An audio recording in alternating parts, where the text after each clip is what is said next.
Bonjour, dans la série Maltraitance langagière, j'aurais m'attaquer aux stéréotypes de langage. Vous savez, ces expressions toutes faites qui délimitent la réalité. Par exemple, pas de souci. Les Français adorent cette expression qui fait que qu'on achète une baguette à la boulangerie ou qu'on demande à parler à quelqu'un au téléphone, la personne en face nous dira pas de souci. Comme s'il pouvait y avoir un drame moral, une sorte de dilemme à faire quelque chose pour quoi on est payé.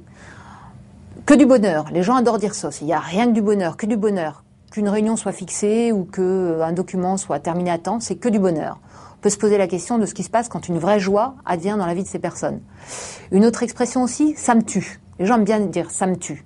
Souvent, ça anticipe sur une difficulté, une réunion mal placée, quelque chose qui s'annonce mal sur le plan professionnel. Ça me tue. Attention, parce que ça me tue égale ça m'a tué. Ça n'arrive qu'une fois, c'est relativement irréversible. Donc, à force de répéter ce genre d'expression, on peut imaginer ce que l'inconscient entend. Parce que l'inconscient, c'est l'étape 2. C'est une instance à l'intérieur de nous qui ne fait pas la différence entre la réalité de ce qu'on vit et les mots qui l'expriment.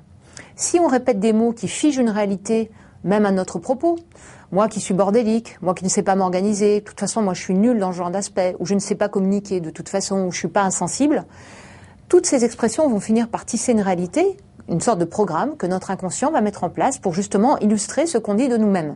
Alors que paradoxalement, on stigmatise ces aspects-là de nous-mêmes.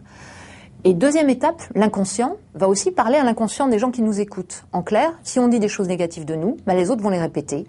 Et de la même manière, si on dit des choses positives, comme disait un de mes bons amis, eh bien les autres vont les répéter. Et comme on ne saura pas qui va commencer, ça pourrait être que du bonus pour nous.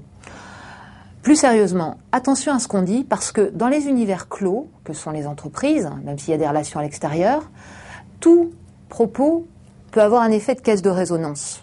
Et si vous avez des propos figés, des propos sans vie, des propos coutumiers, des propos stéréotypés, ça va être bien sûr une image qu'on va avoir de vous-même, mais aussi ça va tisser une forme de rapport aux autres, sans véritable intérêt, puisqu'il n'y aura pas de vérité derrière, et une forme de destin pour vous, qui en l'occurrence pourra être ou positif ou négatif. Donc attention à vos propos, et surtout à l'endroit où vous les émettez.